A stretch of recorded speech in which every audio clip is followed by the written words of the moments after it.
Lui, il a tout fait, il est monté. Et il t'a dit, notre rendez-vous, je reviendrai. Mais qu'est-ce que tu fais de ceux qui sont autour de toi? Des fois, le Christ, c'est lui, c'est elle, c'est lui, c'est lui. Mais comment tu le vois? Comment tu le comprends? Comment tu vis avec ton bien-aimé? Le premier commandement, c'est pas tu aimeras ton Dieu de tout ton cœur. Et le deuxième commandement, c'est pas celui qui est ton prochain comme toi-même. Jacob a fait le tour, mais il est revenu devant son frère Esaü, c'est là que ça a commencé. Ça doit terminer là. D'accord, tu es béni, mais pas comme ça. Des fois, pour être béni, il faut que tu tâtes le bien-aimé. Il ne faut pas faire ça. Alors, pasteur, excusez-moi de parler comme ça, doyen. Mais vous savez que l'homme, Adam, a pris une habitude. Pour que lui puisse exister, il faut que l'autre meure. Mais en Christ, ce n'est pas ça. En Christ, c'est de plus en plus que tu prends de la hauteur, l'autre aussi prend de la hauteur. Amen. Si tu prends de la hauteur, il ne prend pas de la hauteur, il y a un problème. Est-ce que vous êtes là avec moi, mes bien-aimés? Je dis qu'en Christ, de plus en plus que tu prends de la hauteur, l'autre aussi doit prendre de la hauteur, sinon il y a un problème. Il ne faut pas que le doyen meure pour que tu sois élevé, non. Il faut que le doyen prenne de la hauteur. De plus en plus que le doyen prend de la hauteur, toi aussi tu prends de la hauteur. Si tu es attaché à ce ministère, il monte, tu montes. Mais ce que tu ne sais pas, s'il descend, tu descends aussi. S'il est malade, fais attention. Il y a un problème. Ce n'est pas normal que le serviteur a tout ça autour de lui, mais il y a une épreuve personnelle, je le sais. Mais il faut que tu puisses savoir que tu dois être une solution pour lui. Et non le contraire. Alors, je sors un peu, excusez-moi. Et il dira aussi que, écoute, il faut que tu fasses attention parce que il ne fallait pas que David pose la main sur Saül, mes bien-aimés. David aurait posé la main sur Saül, son royaume aurait été aussi cassé de la même manière. Parce qu'il y a des gens que tu touches, ce n'est pas la bénédiction qu'il a qui vient sur toi, c'est sa malédiction que tu attaches à toi. Fais attention à ça. Alors, l'homme Adam a touché à quelque chose qu'il ne devait pas toucher. Et si les théologiens viennent ici pour parler, ils diront qu'ils ont voulu bien manger Dieu. Et ils se sont cassés les dents. Parce que Dieu ne se mange pas. Sauf si lui, il a décidé de faire autrement. Alors, mes bien-aimés, qu'est-ce qui se passe? Il nous faut un sauveur. Mais pourquoi tu as besoin d'un sauveur? Pour savoir cela, il faut que tu acceptes d'analyser ta vie. Où en es-tu par rapport à ce besoin? Parce que voyez-vous que, je ne parle pas à vous, ce n'est pas normal que dans les églises, on ne trouve pas la solution. La solution ne peut pas être dehors. Ça doit être dans les églises. Mais il faut savoir pourquoi tu as besoin d'un sauveur. En vérité, si tu sais pourquoi tu as besoin d'un sauveur, tu arrives à la porte, il y a des choses qui commencent à se passer ici. Parce que tu as répondu à la question. Et maintenant, le mal est épuisé en toi. Parce que le mal-être était là, doyen. Adam avait un mal-être. Il voulait devenir comme Dieu. Mais il n'avait pas la connaissance de comprendre que sans Dieu, il n'est pas. Il fallait que Dieu soit Dieu pour que lui-même, il soit. Sinon, c'est impossible. Est-ce que quelqu'un est là avec moi? La question est posée. Mais il n'y a pas de réponse. La réponse est personnelle. C'est là que je pourrais dire, est-ce que vraiment vous comprenez que le salut est personnel? Amen. Ce n'est pas personnel parce que tu te sépares de l'autre, non. C'est personnel parce qu'en toi, il y a une solution de salut. Puisque tu as reçu, l'autre aussi est capable de recevoir. Amen. Le personnel, c'est quand tu es consacré. C'est quand tu es en train de te consacrer afin que l'autre reçoive. On ne se consacre pas pour soi-même. On se consacre pour l'autre. Quand tu es consacré, tu peux bénir l'autre. Et quand l'autre te voit consacré, lui aussi, il dit, il y a quelque chose là, je vais aussi faire la même chose. Parce que c'est comme ça on fait. Alors, mes bien-aimés, nous vous bénissons de la part du Seigneur Jésus. Car il est véritablement la solution. Mais pour celui qui le cherche, vraiment. Et celui qui cherche vraiment, il est épuisé. Et maintenant, il peut commencer à devenir. Il peut commencer maintenant à recevoir. Il ne faut pas qu'il y ait de mélange. Il faut que le péché en toi soit épuisé maintenant pour que l'esprit fasse son travail. S'il y a mélange, ça ne va pas. Il y aura des combats qui peuvent même t'enlever la vie. Il faut que l'esprit trouve de la place pour travailler en toi. Il faut que toutes ces choses-là qui te rongent depuis des années, des choses qui te font mal depuis des années, ces rancunes que tu gardes, ces manières que tu comportes, ces petits vices qui sont en toi, il faut que cela sorte pour que l'esprit soit Esprit Saint. Mais pour cela, il faut que tu acceptes que tu as besoin d'un sauveur. Mais pourquoi tu as besoin d'un sauveur? Tu dois le savoir. Qu'est-ce qui ne va pas? La question doit être posée. Au moment que tu sais qu'est-ce qui ne va pas, maintenant, tu peux commencer à dire maintenant, j'ai besoin d'un sauveur. Et je te dis, à partir de là, le sauveur va te surprendre.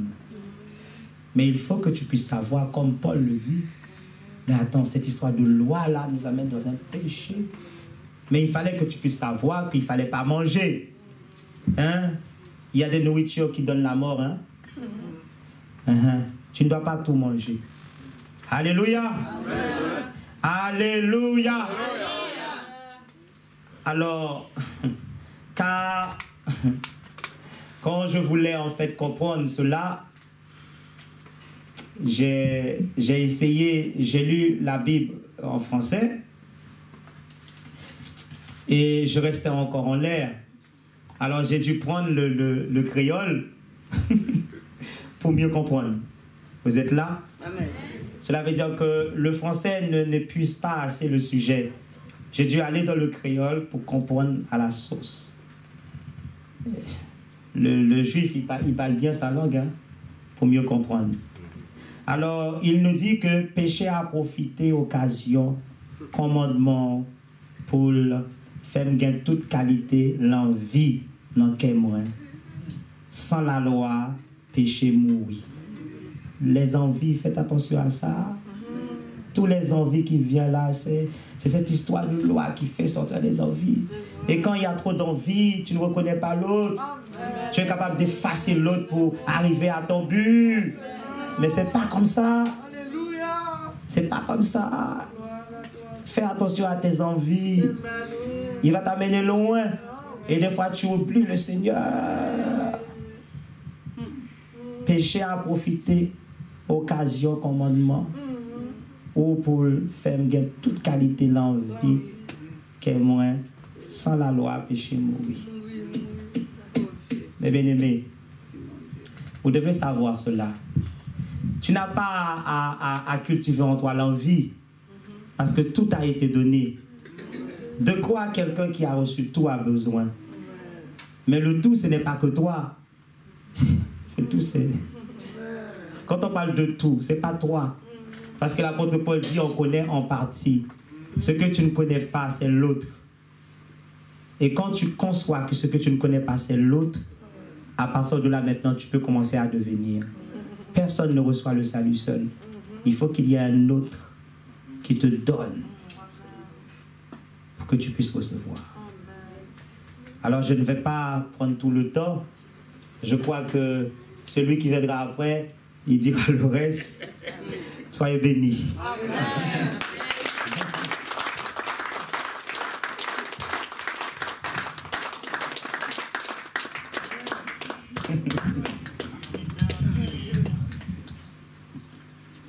C'est les filles du docteur tout ça. Hein?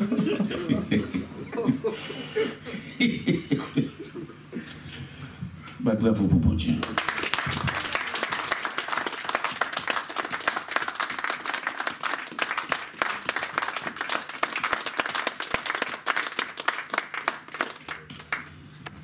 Pasteur Derilus, Ouais, je ne t'appelle plus.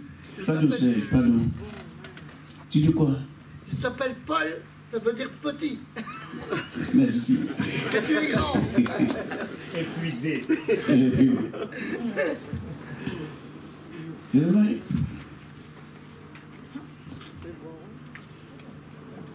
Réfléchissons-nous. Que Dieu vous bénisse. Amen. Je dis réfléchissons-nous. Amen. Vous m'entendez, non? Amen. Qu'est-ce que j'ai dit? Réfléchissons-nous.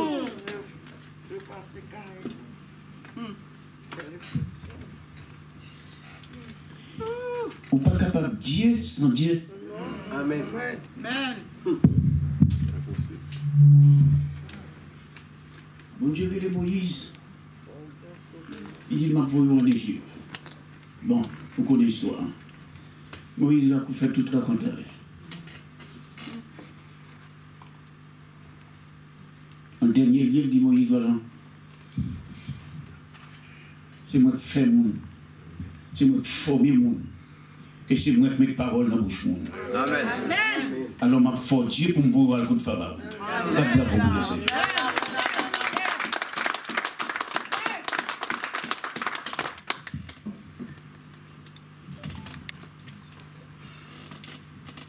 Pourquoi je vous demande de réfléchir un peu? Je vais terminer là. Il y a une question qui m'avait été posée la semaine dernière, avant de par pasteur de Colline. La question était telle, pasteur, pendant 2 dimanches, où dit l'église là,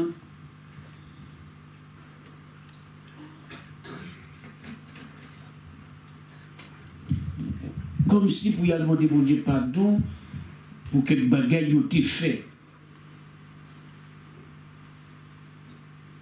Visa ont demandé au tal point pour 8 jours, il y a 20 ans en France.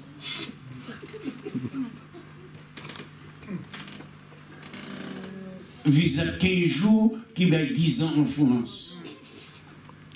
Visa 1 mois qui va 20 ans en France. Et tandis que Jésus prend tout.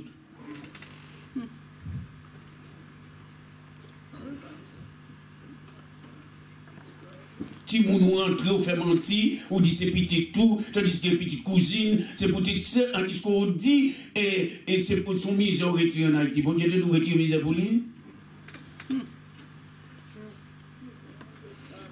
M'a fini. Pour pas dire parler trop. Ou quand il répond sur le débat virtuel, moi je dis, je ne sais pas, non? Moi je dis, vous avez raison, vous prêchez ça. Au premier dimanche, c'est ça, bon Dieu te dit, me dit. Les mots pour me dire qu'en deuxième dimanche, c'est les mots pour me dire. Alors, je ne suis pas pour d'accord même. Mais, je libérer tête, je vais un message au bamba. Je vais.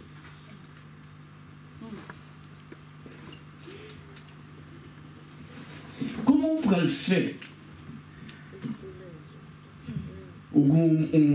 Un récipient qui gagne le sale là-dedans.